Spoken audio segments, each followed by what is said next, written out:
Salve família vascaína, Lineker na área aqui no canal. Seja bem-vindo ao nosso vídeo na manhã desse sábado. Você é o nosso convidado especial, então fique no vídeo até o final. Vamos falar muito aí sobre o início da rodada, né?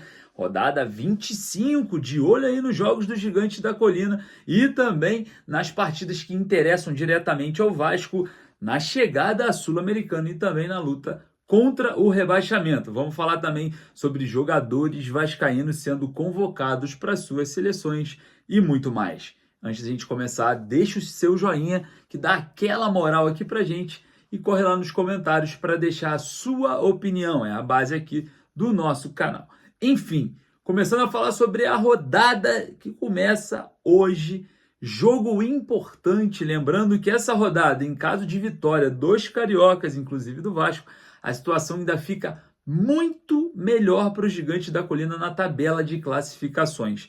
Vale ressaltar aí que uma partida daqui a pouquinho, às 16 horas, muito importante para o Vasco, entre Flamengo e Bahia no Maracanã. Em caso de vitória do Flamengo, o Vasco ganha ainda mais oxigênio para a partida contra o Santos amanhã, às 16 horas também, para se distanciar ainda mais da equipe baiana. Lembrando que Cuiabá e Fluminense também jogam hoje às 18h30. Lembrando que o Cuiabá vai jogar em casa na Arena Pantanal, mas em caso de vitória do Fluminense, o Vasco vencendo o jogo contra o Santos, chega aos mesmos 29 pontos que o Cuiabá.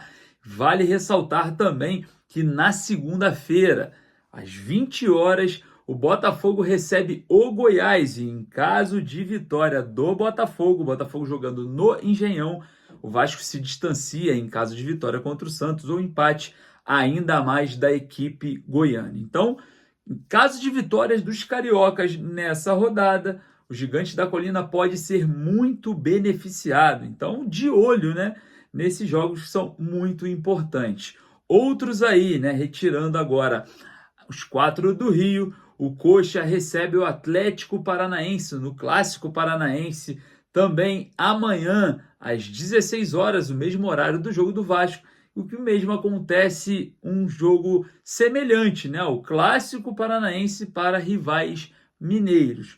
O Cruzeiro recebe o América Mineiro lá no Mineirão. Lembrando que, em caso de vitória do América Mineiro, chega a 20 pontos e o Cruzeiro estaciona com os mesmos 29 se caso o Vasco vença o Santos. Então, é um jogo aí que, se o Cruzeiro sair derrotado para o América, seria mais interessante na luta para buscar uma vaga na Sul-Americana e em caso de vitória do Cruzeiro sobre o América, a Vasco ganha aí um a menos, né? Cada vez mais um concorrente a menos para ficar na Série A. Aí a gente fica, e agora? Quem que ganharia esse jogo? Será que o empate seria interessante? Porque o Vasco vencendo chega aos mesmos 29 pontos que o Cruzeiro. Então fica aí essa situação um pouco contraditória nessa partida, que é muito importante também, visando a classificação. Lembrando que o Vasco tem 26 pontos na 15ª colocação.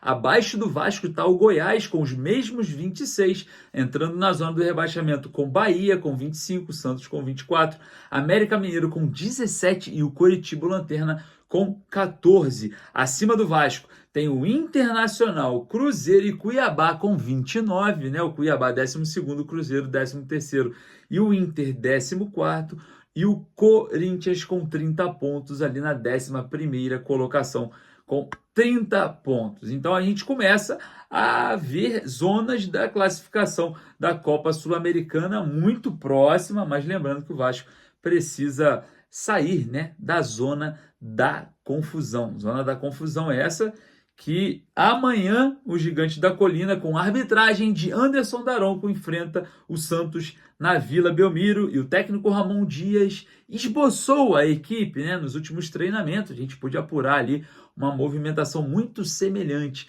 das partidas contra o Coritiba e contra o América Mineiro. Teve umas modificações ali em situações esporádicas, que foi a saída do Payet, a entrada ali do Peck, às vezes invertendo também a substituição para outros jogadores, como o Marlon Gomes, mas parece que Ramon Dias deve manter a mesma equipe, né? Deve manter a manutenção aí do Payet na equipe titular e deve ir para a Vila Belmiro enfrentar o Santos com essa provável escalação. Léo Jardim no gol, Puma Rodrigues na direita, Léo e Medel fazem a dupla de zaga e Lucas Piton na lateral esquerda.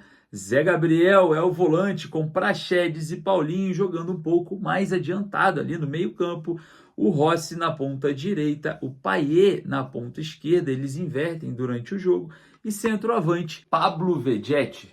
Na verdade, o Rossi e o Payet fazem uma espécie de meia sem a bola e com a bola eles abrem para receber aí nos flancos, né, do campo. Então a gente começa a ver um time montado de forma direta e também contínua, né? O técnico Armando Dias parece que já esboçou a equipe titular do Vasco para as partidas, lembrando que o Vasco jogou contra o Coritiba em casa com esse time e jogou fora contra o América com a mesma equipe. Perdeu um pouco de intensidade por conta do Payet, na minha opinião, porque o Payet, infelizmente, um jogo muito intenso, o calor contra o América Mineiro, ainda requer uma adaptação climática e também uma adaptação física ao Campeonato Brasileiro. Lembrando que o Payet não teve essa pré-temporada que os outros jogadores estiveram e também está chegando agora no Brasil. Existe um período para adaptação. Queria saber a sua opinião a respeito dessa equipe. Na minha opinião, eu testaria ali o Marlon Gomes ou o Gabriel Peck no lugar do Payet e tentaria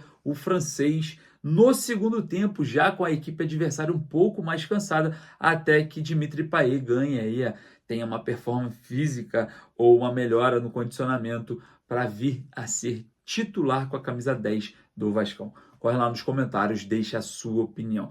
Lembrando que tem jogador do Vasco convocado, exatamente, ó.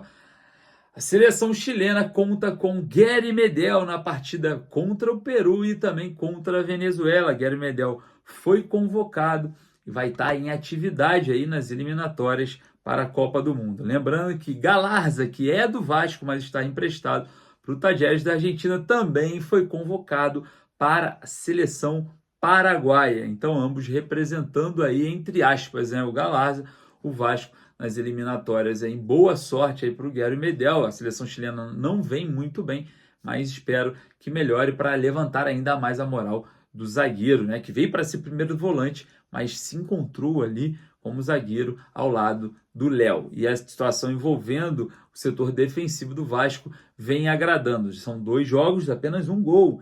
Um jogo contra o Coritiba 5-1 lá no Caldeirão de São Januário. E claro, a gente vai falar muito mais sobre rodada, vamos falar muito mais sobre as notícias de hoje, vamos acompanhar também os jogos do Campeonato Brasileiro para a gente observar e analisar ainda mais esse caminho percorrido pelo Vasco na tabela de classificações. Agradeço aqui a sua presença mais uma vez. Não esqueça de ir lá nos comentários, deixar a sua opinião. Quem não deixou o like, deixa o like que ajuda a gente pra caramba. A gente volta aqui com mais informações em breve. Um forte abraço, saudações vascaínas!